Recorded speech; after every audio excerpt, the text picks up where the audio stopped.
오늘 이쪽에 앉아 계신 분들이 준비를 굉장히 많이 하신 것 같아요. 아까 처음에 말씀하시는 것부터 자신감과 포스가 막 넘쳐나시는 것 같아요. 근데 은사, 여기에 단어 정의부터 제가 가장 간단하게 정의부터 하고 들어가겠습니다. 은사는 하나님이 주시는 것입니다. 그러니까 하나님이 은혜로 주시는 선물, 가장 평범하게 정의하면 그렇습니다.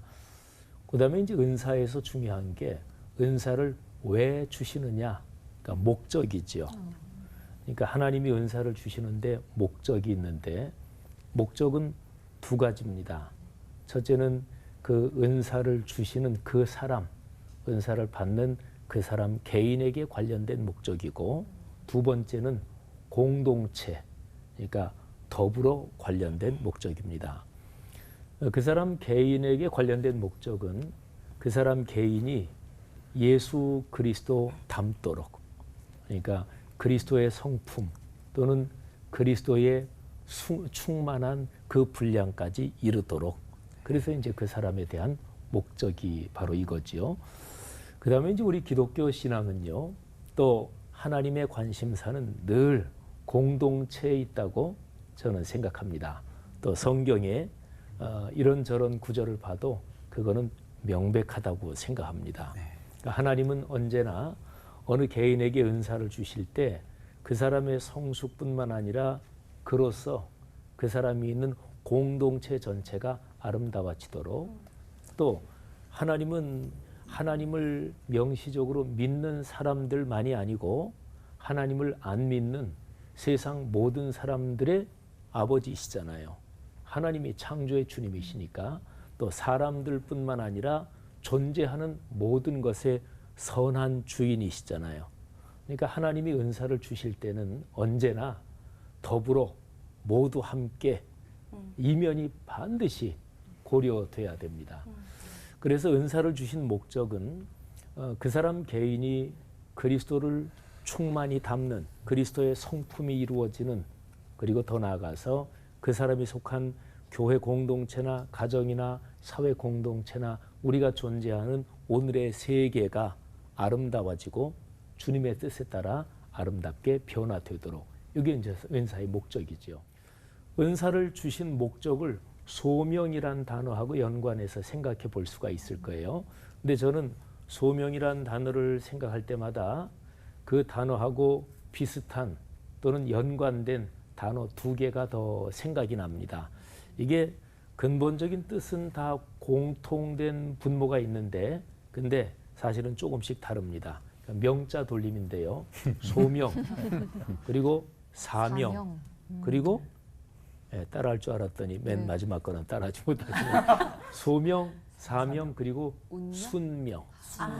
운명 말고 소명, 사명, 순명. 근데 이 세 가지가요, 소자는 부를 소자거든요. 그러니까 사람들한테 하나님이 이렇게 그 사람을 부르시는 거예요. 그러니까 은사를 주신다, 그 얘기는 하나님이 그 은사를 주시고 그 일로 그 사람을 부르신다. 그러니까 하나님에게 중심이 맞춰진 단어가 소명입니다. 근데 사명은 이 사자가 보낼 사자, 일을 시킨다, 이런 거거든요. 그러니까 하나님께 소명을 받은 사람이 하나님이 부르신 소명을 내 일로 끌어안는 거지요. 그게 이제 사명. 그러니까 모든 소명은 받은 그 사람과 연관해서 볼 때 하나님이 부르신 소명이 내 사명이라고 믿고 끌어안아야 되는 거죠. 소명은 사명이 돼야 되고, 그 다음에 마지막이 순명인데 순자는 순할 순자 말고 따라 죽을 순자가 있습니다. 따라 죽을 순자. 그러니까 명자가 다 공통인데 명자는 명령 그리고 생명이라는 뜻이 있죠. 그러니까 하나님이 주신 명령, 그거는 생명과 직결됩니다. 그러니까 하나님의 말씀, 하나님의 명령은 사람이 그것 때문에 사느냐 죽느냐 생명이 연관된 거지요. 그러니까 하나님이 부르시는 모든 부름은 생명과 연관이 있고 생명을 아름답고 복되게 하는 것과 연관이 있습니다. 그러니까 그거를 나의 일로 사명으로 끌어안으면 그 사람의 생명은 아름다워지고 그리고 충만해지는 거죠. 그리고 그 사명을 따라서 내가 걸어가는 것인데 그거는 예수께서 걸어가신 것처럼 자기 십자가를 지고 걸어가는 것이니까 예수님께서 걸어가신 그 길을 따라서 나도 걸어가는 거죠. 그러니까 목숨까지 바쳐서, 그러니까 따라 죽을 순자를 써서 순명하기까지 그 길로 가는 거죠. 은사를, 모든 종류의 은사는요, 저는 이 주제를 숙제로 받고 그리고 이제 묵상하고 또 성경 본문을 보다가 모든 종류의 은사는 소명인데 거기가 내 사명이 돼야 되고 순명해야 된다 하는 거죠.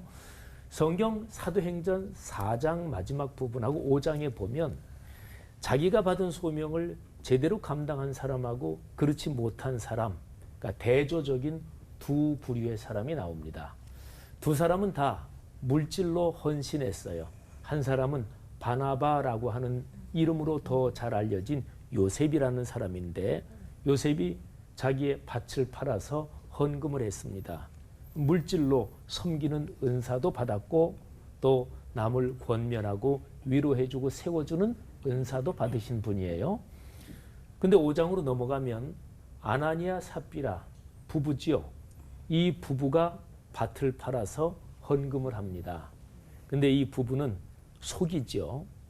그러니까 아나니아 삽비라 부부가 물질로 봉사하는 은사를 원래 받았는지, 그런데 받았다가 중간에 욕심이 났는지, 아니면 원래 받지 않았는데 그런데 자기 개인적인 명예를 위해서 속였는지, 그거는 성경상으로는 분명하지 않습니다. 근데 어쨌든 놓고 보면 물질을 가지고 다른 사람을 격려하고 어려운 사람을 돕고 세우는 이 일에 대해서 바나바, 요셉은 참 자기의 은사, 그 부르신 소명에 제대로 따라서 걸어간 사람이고요. 아나니아 삽비라는 속였고 그래서 망하는 길로 간 사람이죠. 은사는 하나님이 주시는 거라 그랬잖아요. 그러니까 굉장히 중요하죠. 그러니까 하나님하고 관련된 거를 속인다 또는 자기 멋부린다, 그러면 그거는 하나님한테 맞아도 되게 맞습니다. 그러니까 그 무서운 거죠. 감히 어느 안전이라고 이제 그렇게 되는 거죠. 그래서 모든 은사는 참 두렵고 떨리는 것입니다. 우리 그리스도인이 자기가 받은 은사를, 그 하나님의 부르심 소명을 내 사명으로 끌어안고 순명하기까지 걸어가서 큰 복을 누렸으면 좋겠습니다. 기도하겠습니다. 하나님이 우리 각자에게 주신 각양의 은사, 그 소명이 사명이 되고 그리고 순명하기까지 우리를 축복해 주십시오. 아멘. 예수님 이름으로 기도합니다. 아멘. 아멘.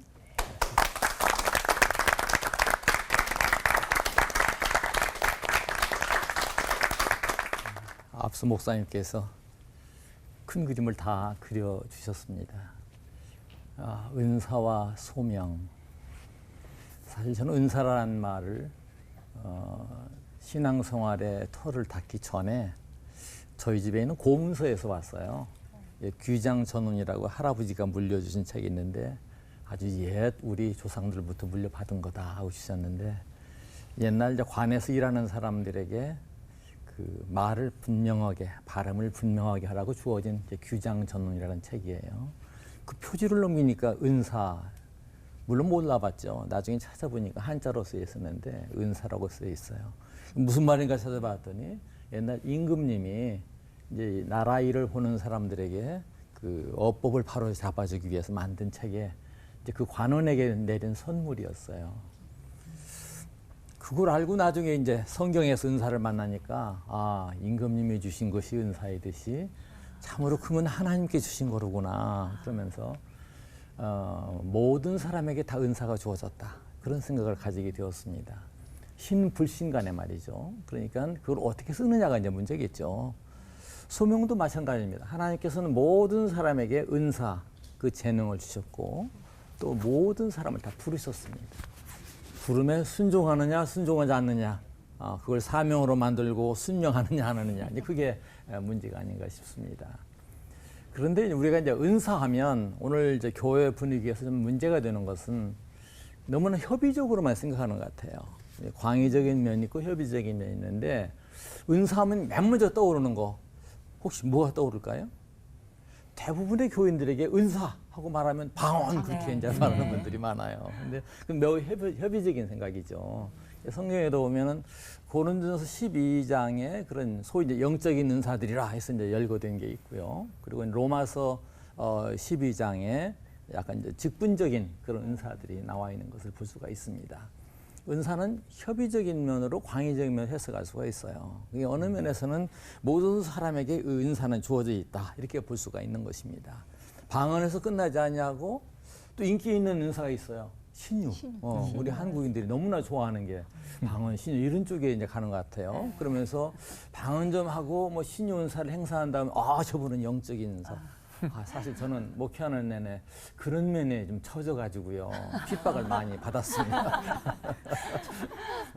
그래서 때에 따라서는 좀 횡포를 부리듯이 은사가 없어도 은사가 있는 척 하고 이제 하는 그런 일들이 많이 있는 것을 좀 아쉽게 보아오던 사람 중에 하나입니다. 그러나 그 은사를 더 발전시키고 보면은 성경에서 궁극적으로 명령하시는 그런 부분은 섬기라는 거예요. 나를 위한 것이 아니라.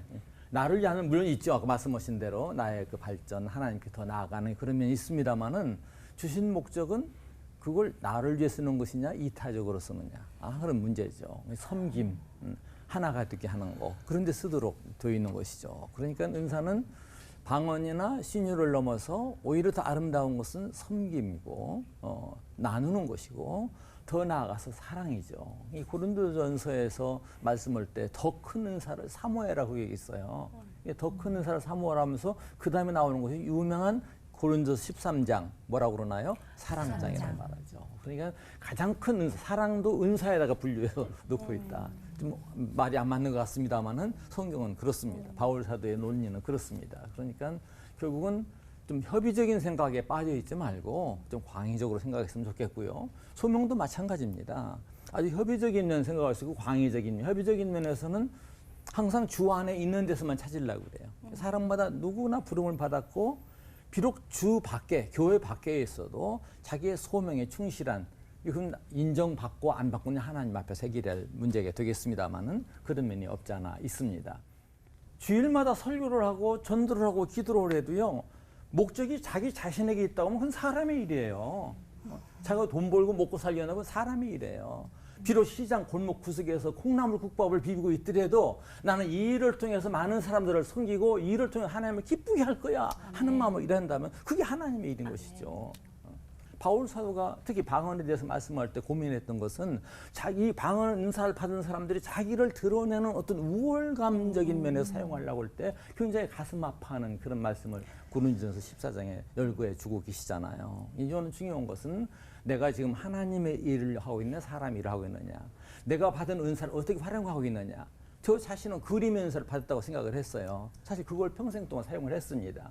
전 저보고 그림 그리면 어떻게 그리냐고 물어요. 손으로 그리는 줄 알아요. 사실 손 이기 전에 그려져 있어요. 어떤 테마를 그려야 되겠다. 죄송합니다. 뭐 다 그러시겠습니다만은 저는 머릿속에 그림이 나와요. 다만 저는 그림 공부를 안 했어요. 테크닉이 없어요. 그 내 머릿속에 나온 그림을 그대로 옮기기가 너무도 힘든 거예요. 그게 안 되는 거예요. 답답한 거예요. 그래서. 그런데 그 그림과 관련시켜서 교회에서 활동하다 보니까 어린아이들 좋아했어요. 어린아이들이 그림 좋아하잖아요. 어린아이들 앞에 가서 담대 그림도 그리세요. 그러면 여러분들 뭐라고 그럴 거예요? 아이고 저는 목사님처럼 은사를 받지 못 그려요. 아이들은요 생각밖에 못 그리는 그림은 참 좋아해요. 아이고 나도 저보다는 잘 그리는 좋아할 수가 있는 거예요. 그래서 어린아이들 좋아하다 보니까 제가 맨 처음에 가진 직업이 보육원 소위 이제 고아원이라고 그러지 옛날에 보육원에서 아이들을 다루는 일을 했어요. 교육에 관심을 가지기 시작했다는 얘기예요. 그러다가 그 다음에 가진 직업 보육은 또 돈을 조금 줘요. 결혼하는데 못 먹고 살겠더라고요. 그래서 취직한 것이 출판사예요. 그래서 나중에 월간지 편집까지 맡아서 하다가 이제 그만두었는데요. 거기도 다 그림과 관련돼 있잖아요. 그러다 뒤늦게 목회자가 돼요. 근데 목회 중심이 뭐였었어요? 하나는 교육이에요. 어린이 교회로 시작했으니까 교파도 없이 어린이 교회 5자로 시작한 사람이니까요. 순전히 교육적인 바탕에서 출발을 했어요. 그 다음에 출판사에 가서도 결국은 약간 미술 잡지성 그런 잡지를 제가 이제 편집하고 그랬었는데 그것도 그림과 관련돼 있잖아요. 그것이 교회에 와서 녹아진 것이 뭐냐? 결국은 다른 사람들이 저를 가르쳐서 저 임종수는 문화 목표에 그런 난 문화란 말을 좀 싫어해요. 약간 이미지성 그런 목표를 했다 그러면 좀 괜찮게 받아들이고 싶은데요. 그 제 생활 속에 있었던 두 가지를 제 목회 현장에 녹여냈다는 그런 얘기죠. 발전시켰다는 그런 얘기죠. 그런 면에서 저는 가끔 그래요. 어느 사람이 나는 목사가 된다면 모든 걸 분토처럼 다 내버렸어. 남들이 넘겨보기 힘든 그런 학교에서 화학을 전공한 사람이 전부 쓸데없는 걸 한 것처럼 여길 때 내가 좀 답답했어요. 하나님께서는 그 과거, 저는 종종 그런 얘기합니다. 나는 신학하기 전에 내 생활이 하나님께서 신학하는 훈련이었어. 오히려 신학교에 가서 배운 것보다 신학하기 전에 거가 더 많았어. 저는 그렇게 종종 얘기를 해왔습니다. 그러니까 이거는 내 생활 속에서 받은 은사가 뚜렷하게 드러날 수도 있고 드러나지 않을 수도 있는데 한 가지 분명한 것은 모든 사람들에게 다 은사를 주셨다는 사실이에요.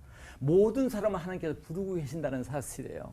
내가 내 문 밖에서 문을 두드리노니 이거는 열 책임은 오늘 우리에게 있는 것이죠. 여러분들 모두가 하나님이 받은 은사 다시 한번 새겨보세요. 그리고 내가 그걸 어떻게 내 생활 속에 녹일까? 하나님께서 지금 뭘 원하실까 하는 것을 찾는 거가 바로 소명이고 사명이고 목사님 말씀대로 순령에 이르기까지.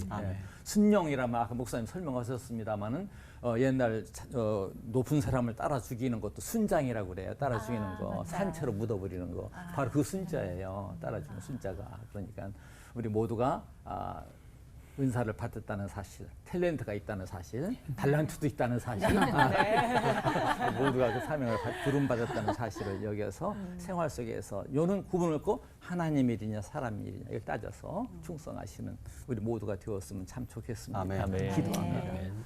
아버지 감사합니다. 오늘 저희들에게 제주를 주셨습니다. 쓰시기에 원하셔서 필요하셔서 주신 것입니다. 제대로 잘 사용하여 그 부름받은 일에 충성을 다하는 순명에 이르는 저희 모두가 되게 하옵소서. 아멘. 예수님의 이름으로 기도합니다. 아멘. 아멘.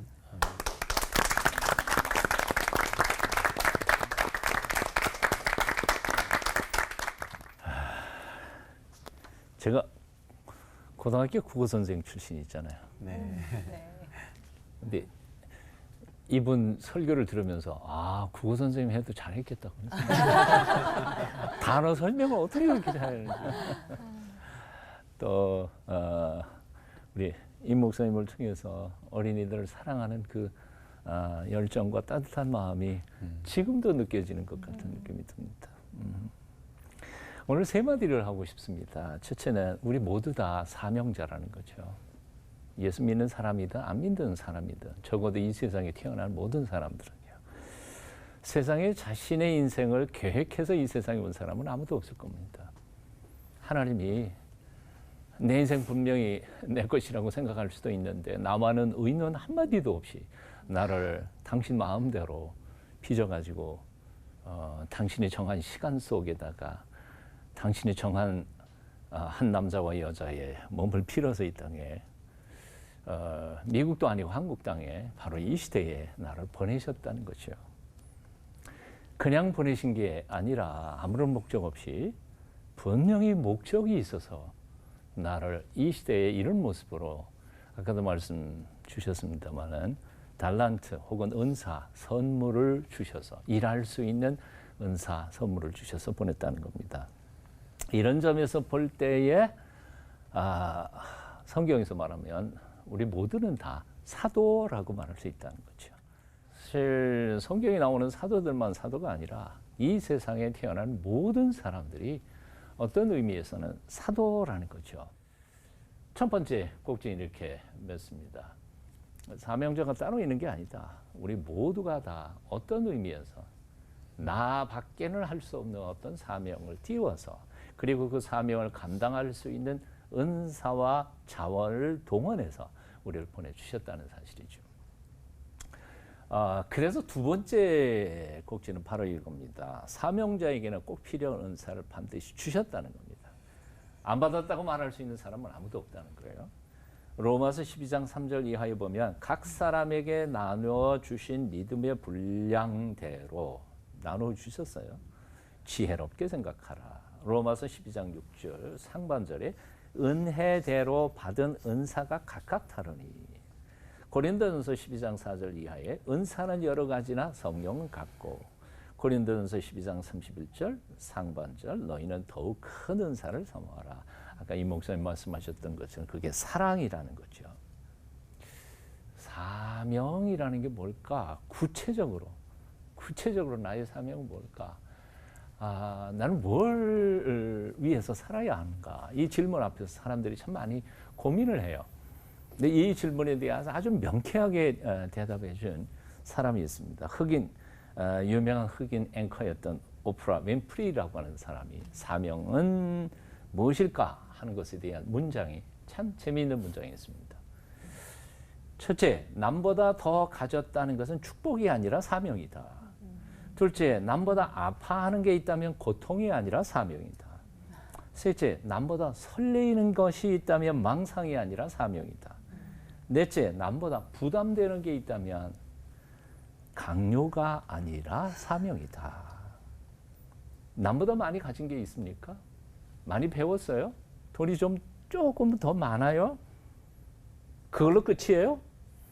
그럴 수는 없어요. 하나님이 뭔가 남보다 내게 더 주신 것이 있다면 내게 일하라고 주신 것이니까 사명을 감당하면서 살아야 된다는 거지. 나 더 많이 가졌다고 교만하고 자랑하거나 나 남보다 좀 더 배웠다고 오히려 못 배운 사람들을 깔보거나 이용해 먹거나 하는 것은 결코 하나님이 주신 은사에 대한 사명자로서 감당해야 할 모습이 아니라는 거죠.